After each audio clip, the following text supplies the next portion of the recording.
nerds, I'm Tirinei and welcome back to my show. So we're about a little over 2 days until the release of Mists of Pandaria for World of Warcraft. Super excited about that. I would just like to remind you about my live stream. I'm going to post that in the description below so you can begin the new expansion with me if you'd like. And if you don't already have an Xfire account, create one and then you can type stuff to me.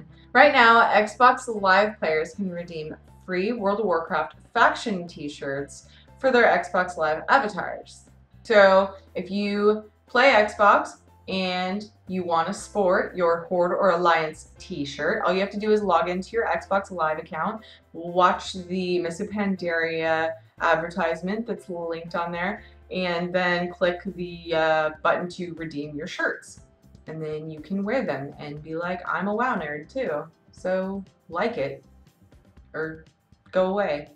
What happens at midnight, Monday night / Tuesday morning, the 25th, the release of Mists of Pandaria? You'll get a yellow system message saying that the Mists of Pandaria expansion is now live, and you can go and get the quests from your home city, Stormwind or Orgrimmar, and start the journey into Pandaria. So it'll be great.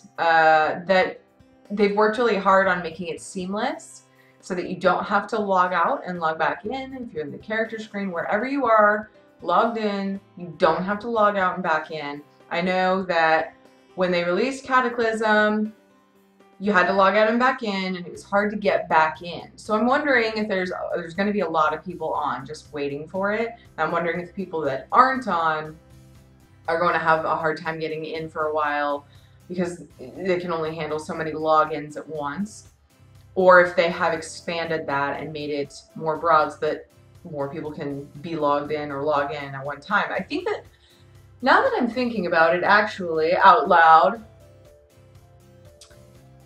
I'm kind of feeling like maybe it'll really help that situation with having people already logged in. So many people are going to be logged in already that the login servers won't crash or be clogged.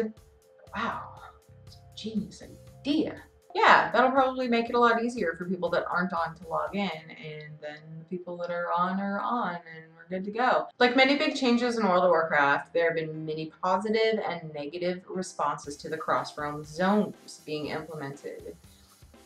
Now, some of the concerns have been addressed recently. They've made some changes. So originally, you could end up on a server with people with different languages, or you could end up on a PvP server where you're PvE. They changed those things so that the server type, server time zones within 3 hours, and languages are a restriction. So you can't end up on another server with other languages, different type of server, and if the server is beyond 3-hour difference from your time zone. I think that that was really a smart move. For one thing, for it to work properly, there are definitely enough servers. However, when you invite somebody to your group on Real ID and they're on a different server, you will be randomly placed into one of those servers. So in those cases, you can end up on a server that do not meet those different requirements. The hope is that people not on an RP server that get into an RP server won't just sit there and troll or whatever. Hopefully not, because I mean, they're on their friend's server. They're basically trolling their friend. So whatever. I know that I have friends that constantly troll each other. That's like their thing. That's like they live for. There's actually a forum on MMO Champion specifically for concerns and comments about cross-realm zones. I'm going to link that in the description so you guys can have a direct line to let them know what you think about cross-realm zones. Blizzard is reviewing that forum and taking in your feedback as always. As usual, I'm going to put in the description the hotfixes too. Recently, it talks a little bit about the cross-realm zone stuff as well as class issues and other bugs.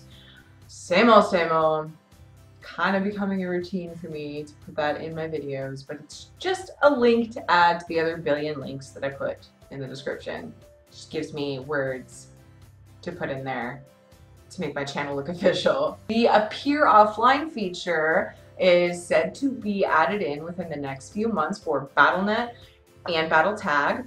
So you can go about your questy business and have people not know you're online. I'm wondering, and if I read and dug a little further, I may find out, but I'm kind of wondering, is it going to show your tune? Because it would be really weird to be able to not have it show your tune. I'm pretty sure it's just going to not show on your real ID. So people on your server might see you and go, you're trying to hide, that's cute. But it's whatever. A lot of people have been asking for this, and this kind of enforces what I've said in the past, what I've said all along. Blizzard is listening, and definitely does our best to give the players what they want within reason.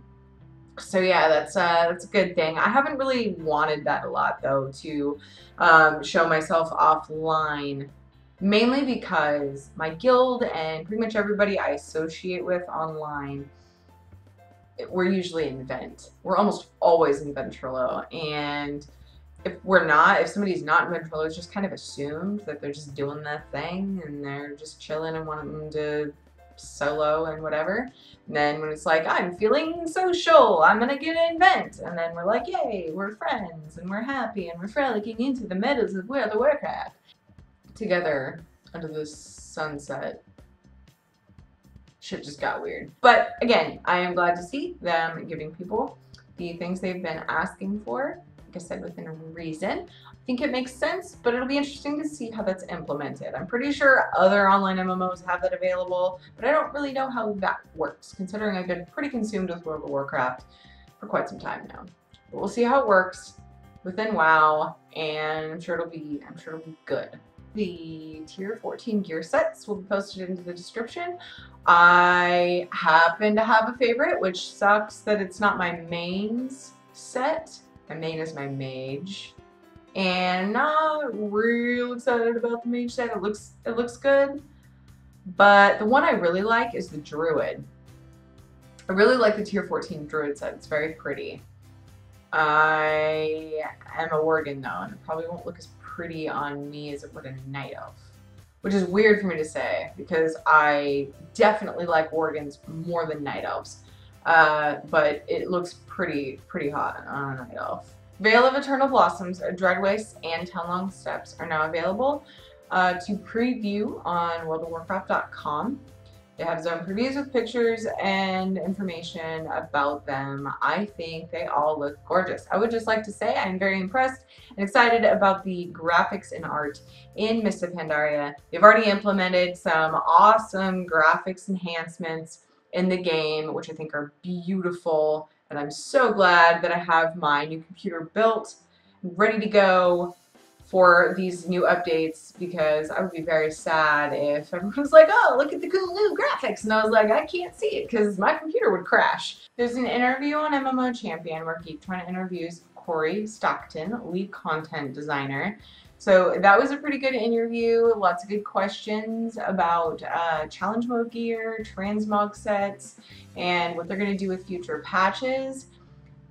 A few things that stuck in my mind about it were the rolling patches. Of course, there's going to be added stuff in the game a lot after the expansion releases. Different quest lines, dailies, different gear and stuff like that will be added into the game over time. Do they give us some time to experience new content? Like Ghostcrawler, Cory was excited about, the first thing he said in the first question was that he was excited to have a broad new place that you can explore instead of having to jump from zone to zone. So I thought it was interesting that they both mentioned that right off the bat. Cory talked a little bit about adding in things that will make it easier to level your alts professions. So you're working on your main and you're doing cooking, for example. You can buy recipe books for your other characters with, I'm assuming, things that you get from doing a daily. I know there's other ways to buy things from certain vendors and stuff for professions. So that'll be interesting. People have been asking for a while, oh, you should make, you know, professions, your secondary professions account-wide. Come on, quit being lazy. So I think it's smart. They're kind of meeting in the middle and they're making it a little bit easier for you to do it. You still have to do some work to get your alts up. She also asked him if they had thought about making faction-specific bosses. And he said there's so much work that goes into making bosses and mechanics and everything that it's not something that they would want to put that much time into, as much time that is required into, because only half of the people that play would see it.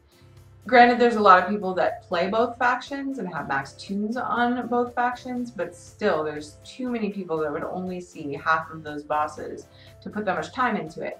So it makes more sense to use scenarios to kind of give each faction their own personal stuff to experience that the other faction won't see, because the scenarios don't take as much work and manpower. And the last question was another one that I definitely retained and am excited about, was are they working on the next expansion? And yes, there are people that are working on the next expansion already, which makes total sense to me. Keeping the content ready to put out well in advance is a very smart move, especially since things are still looking very well for World of Warcraft and many players are coming back to the game for Mists of Pandaria. It kind of keeps things going, and as long as there are players and there are people wanting to play World of Warcraft, they will keep making new content for us.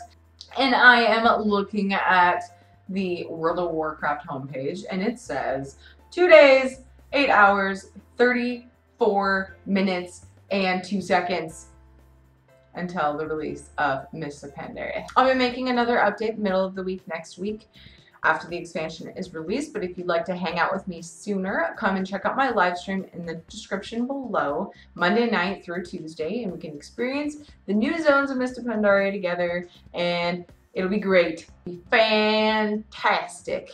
Thank you so much for watching this video. If you liked or disliked this video, please leave me a comment in the description below and tell me why. Also, subscribe if you haven't already, and I will see you guys next time. Have a good weekend. Bye-bye.